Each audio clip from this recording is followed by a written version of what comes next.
How's it going, folks? It's Lobo and welcome back to the channel. So the time you see on the screen is actually when my reaction starts, because if you're just interested in that, you can go right to it, because right now I want to talk about the first movie.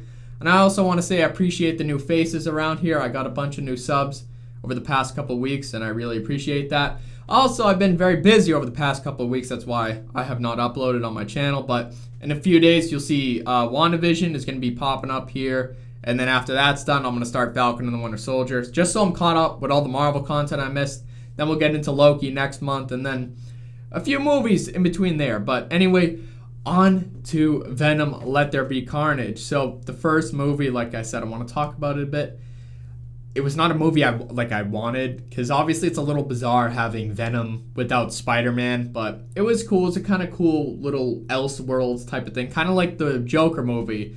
When you had like young Bruce Wayne, it was just like, what? It was a nice like what if kind of twist. So I appreciate it for that. And then this one, they ended the first one on Woody Harrelson's Carnage. So I was like, oh, okay, this shit might be interesting.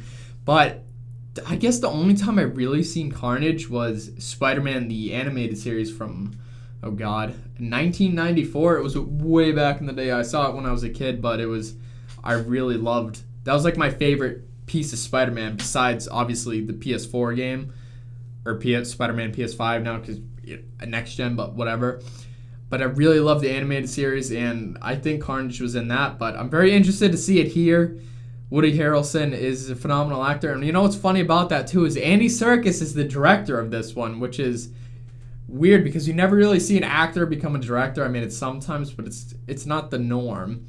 And it's also interesting because Andy Serkis is playing Alfred in The Batman, which is my most anticipated movie of all time, because Batman's my favorite hero. But more on that is, I'm pretty sure Woody Harrelson was also in the Planet of the Apes movies, which Andy Serkis was the mocap in the voice of Caesar. So it's interesting when you see actors stay together. But let's just check this out, because I'm interested to see how this is. I know the first one there was multiple symbiotes, and then in this one I'm sure there's also, I heard that rumor. I don't know how this is going to play out, because obviously this is not connected to Spider-Man in any way, shape, or form. And I don't want it to be, especially not Tom Holland's. Like, I like Tom Holland's interpretation, but it's not my favorite. I think over the years, when you go Tobey Maguire, Andrew Garfield, Tom Holland, at least for me, it's just a continual downhill. It's not a bad thing, but the perfection was back in the day, and it just gets less and less every time. I am very excited for No Way Home, if Tobey Maguire and Andrew Garfield are in it. But anyway, let's just check this out, and we'll talk more about it after, because I've been rambling. So let's do this.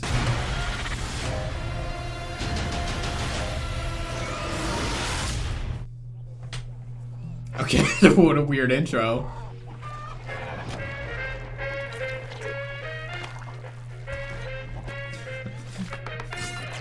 I say either. What the hell? I say neither. And I say neither. Either, neither. Let's call them. This is already so weird. Ta-da! Catch up. Excuse me. What the? Yummy. I'm gonna love this. I can already tell by the tone. Good evening, Eddie. Hey, Mrs. Chen. Good evening, Venom. Function hall, Mrs. Chen. He says hi. One is the loneliest number that you'll ever do. I've been thinking about you, Eddie. Two can be as bad as one. Is that Cassidy? Because you and I are the same. Every Ooh, only in decision theaters. we ever make. Who do we Oh, leave Daily Bugle. behind? And how do we leave them? Waiting in the darkness for the rescuer who never comes. Welcome back, Eddie Brock. It's been a long time. Miss you so much. He's even got the red hair.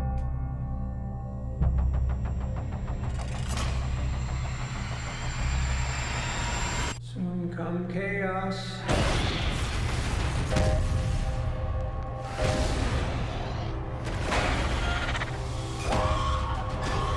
Bro. Chaos soon come. Oh my god. Loneliest number that you'll ever do. Wow, dude. Let there be carnage. This looks sick. The chocolate delivery hasn't arrived yet. No! We had a deal. What's gonna happen? You gonna stop protecting me? I am happy to eat, Mrs. Chen. No, no, you cannot eat, Mrs. Chen. What? Nothing? Okay, alright, that was very interesting for a number of reasons. We're gonna break it down now, but I'm also interested to see, because I know there's a Morbius movie coming out. I don't know if that's connected to this, because isn't Jared Leto playing Morbius? The first time I ever saw Morbius was also Spider-Man. I mean, it's not called Spider-Man the animated series, but it's the animated series. It's literally just called Spider-Man, but are they set in the same universe? Because I know Sony wanted to do this kind of movie universe, kind of like how they have like the MonsterVerse with Godzilla, and then they were trying one with the Mummy or whatever. I don't know if that's all Sony, but I'm just saying they were trying their own separate movie verse, but it was just literally the villains of Spider-Man. That's why they did Venom. Then they were doing Morbius, and I think there's other ones coming out too. But is this all in a grand universe of just Spider-Man villains without Spider-Man? Because I remember seeing in the Morbius trailer, they literally had the Easter egg, and it was like, I think it was either a poster or a painting of Spider-Man. And then here, obviously, we saw the Daily Bugle. I don't know if he worked for that last movie, because I know he was a reporter in that, because Eddie Brock, you trash Brock. But then I saw somebody slap the spider. I don't think it's like, oh my god, it's the radioactive spider. I don't think it's anything like that. But this is very interesting. And it's very dark. The whole trailer was dark. I mean, everything took place at night. That's why it was dark, but it's interesting too, because the tone is completely different. I don't really remember the first one.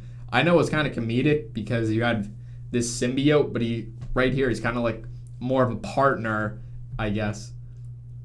You know, like that side character that's always funny that's there for the show. He's like that. And I know Tom Hardy does the voice of him too. Tom Hardy does a lot of voices. You know what I mean? You think darkness was your ally. It's just... this will be very interesting. I'm excited to see this. This movie was not something I was like looking forward to, meaning like I was gonna watch it, but I wasn't like, oh my god, when is this movie coming out? Because it's not necessary, but it's like welcomed. You know what I mean? But I do hope this does not cross with Tom Holland's. I heard a bunch of rumors back like a year ago that they were trying to do something or whatever, make a cameo and stuff. But the only real thing I could see this in is Andrew Garfield's universe, because that was a little bit more grounded. Also, the color palette and stuff kind of matches, if you know what I mean. Because Tom Holland's is more like bright and shit, and this is obviously more darker. And I feel like Andrew's had a bit of like grittiness and realism to his overall like camera work. The color palette, like I said, it's kind of more focused. Like this has, I don't know, like a kind of sharpness or definition, and I feel like it matches Andrew's world very well. But yeah, let's see what we have here. When is this coming out again? Coming soon, only in theaters. I don't know when is this coming out. Let me look it up, just so I know. Venom. Okay, it is coming out September. Okay, well it's not that far off, but it's not really coming soon. They always say that. They're like, coming soon in 1 year. But September's not that far. So, yeah, obviously I can't react to this because it's in theaters only, because the world is resurrecting from the dead. So, anyway, like I said, hope you guys enjoyed this one. For those of you watching up to this point, post comments down below. I'm interested to see what you think, because there's a lot of theories on like the point of this movie and what's going on and the interconnectivity and shit. So I'm very interested to see how this all plays out. And yeah, WandaVision is coming up in a few days, followed by Falcon and the Winter Soldier, and then a few movies I have not seen here and there, and definitely a lot of movie series, because there's some big ones I haven't seen. So yeah, like I said, all that good stuff is coming later, but we're just gonna end off here. Hope you guys enjoyed, and until then, I'll catch you folks in the next video.